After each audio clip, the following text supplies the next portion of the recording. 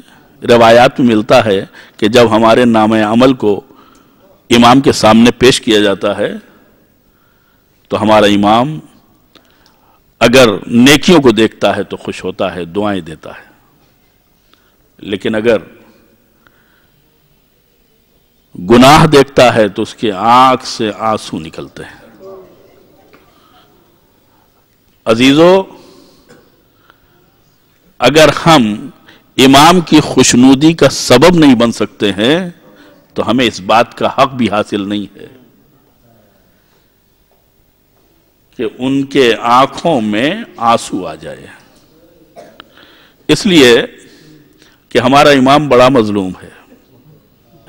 خدا کی قسم جب میں سوچتا ہوں تو کانپ جاتا ہوں، اس لیے کہ اس کی نگاہوں کے سامنے کیا کچھ نہیں ہے۔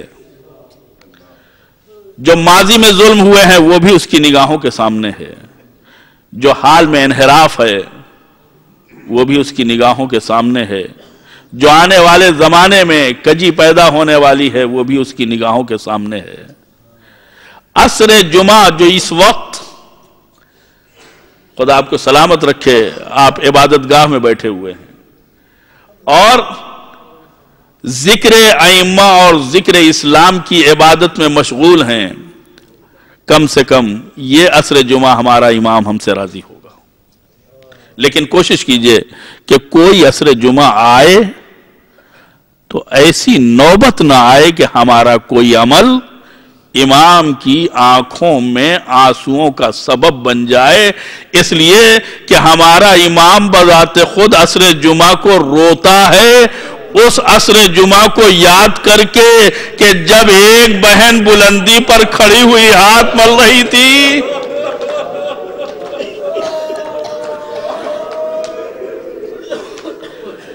ایک عصر جمعہ امام کو رلانے کے لیے کافی ہے۔ ایک بہن نے اپنے بھائی کو رخصت کیا ہے،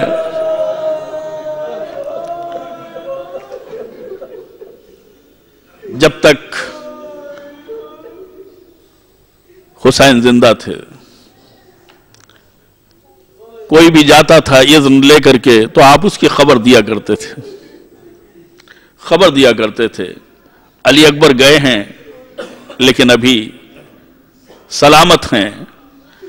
اون محمد گئے ہیں ابھی سلامت ہیں. ایک ایک کی خبر بیویوں تک پہنچاتے تھے اور بیویوں کی ڈھارس بندھی رہتی تھی. لیکن جب حسین گئے، حسین کو اس بات کا احساس ہے کہ ہماری خبر کون دے گا، لہذا اس کا انتظام کیا کہ جب حملہ کرتے تھے تو نعرے تکبیر بلند کرتے تھے، اللہ اکبر کی آواز بلند کرتے تھے تاکہ بیویوں کو ہماری آواز پہنچ جائے کہ ابھی حسین زندہ ہے. عزیزو، 3 دن کا بھوکا پیاسا لوٹتے لوٹتے ایک مرتبہ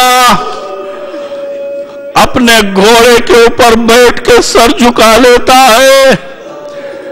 بھاگی ہوئی فوج سمٹی، چاروں طرف سے حسین کو نشانہ بنایا گیا. کسی نے تیر مارا، کسی نے تلوار سے زخمی کیا، کسی نے خنجر مارا.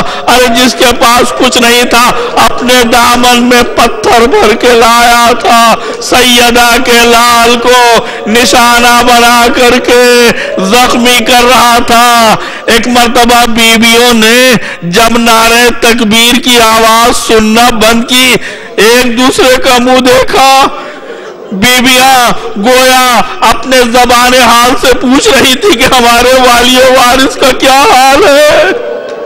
زینب نے مقصد سمجھا، آواز دی، بیویوں بیٹھو، میں جاتی ہوں، خبر لے کے آتی ہوں. زینب خیمے کے باہر نکلی، چاروں طرف لشکر شام بکھرا ہوا تھا. ارے یہ بہن کہاں جائے، اپنے بھائی کو کہاں تلاش کرے، ہر طرف لشکر والے. بچتی بچاتی ہوئی زینب ایک بلندی پر پہنچی تو کیا دیکھا، شمر لعین خنجر لیے ہوئے آگے بڑھ رہا ہے. حسین کی پشت پر سوار ہوا. ارے زینب نے ہاتھ پل کے کہا، او پسرے ساتھ، ارے تو کھڑا دیکھ رہا ہے میرا ماجایا ذبح ہو رہا ہے. عزیزو، حسین نے زینب کی آواز سنی، کونیوں کو دیکھا، سر کو سجدے سے اٹھایا، اشارے سے زینب کو جانے کے لیے کہا. حکم امام سے زینب خیمے کی طرف چلی، لیکن ابھی خیمے تک نہیں پہنچی تھی، زمین کربلا ہلنے لگی. فرات کی موجوں نے سر پٹکا، سیاہیاں چلنے لگی. الا قتل الحسین بکربلا، الا ذبح الحسین بکربلا کی آواز گونج رہی تھی. زینب نے خیمے میں قدم رکھا، خیمے جلنے لگے. بیویوں کے سروں سے ردائیں چھینی جانے لگی. بیویاں آواز دے رہی تھی، واہ محمدہ، واہ علیہ، واہ حسینہ.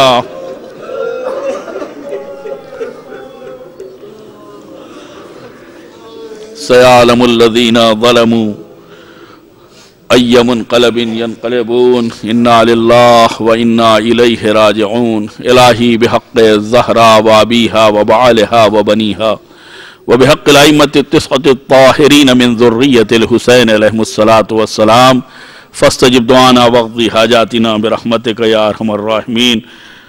یہ 2 مومنین ہیں، ایک مومن ایک مومنہ کہ جن کی حالت بہت ہی خراب ہے. ان کی دعائے صحت کی التماس کی گئی ہے. جناب میر سید علی اور جناب فضہ فاطمہ، ان کے لیے آپ حضرات 5 مرتبہ آئے کریمہ کا ورد کریں. سید جاوید رضا رضوی ولد سید احمد رضا رضوی جو کینیڈا کے شہر ٹورنٹو میں شدید علیل ہیں، اور تمام وہ مریض افراد کے جو اہل بیت کے مذہب سے تعلق رکھنے والے ہیں، ان سب کی صحت و عافیت کے لیے ہم آئے کریمہ کا ورد کرتے ہیں. بسم اللہ الرحمن الرحیم. امن یجیب المضطر اذا دعاہ ویکشف السوء، امن یجیب المضطر اذا دعاہ ویکشف السوء،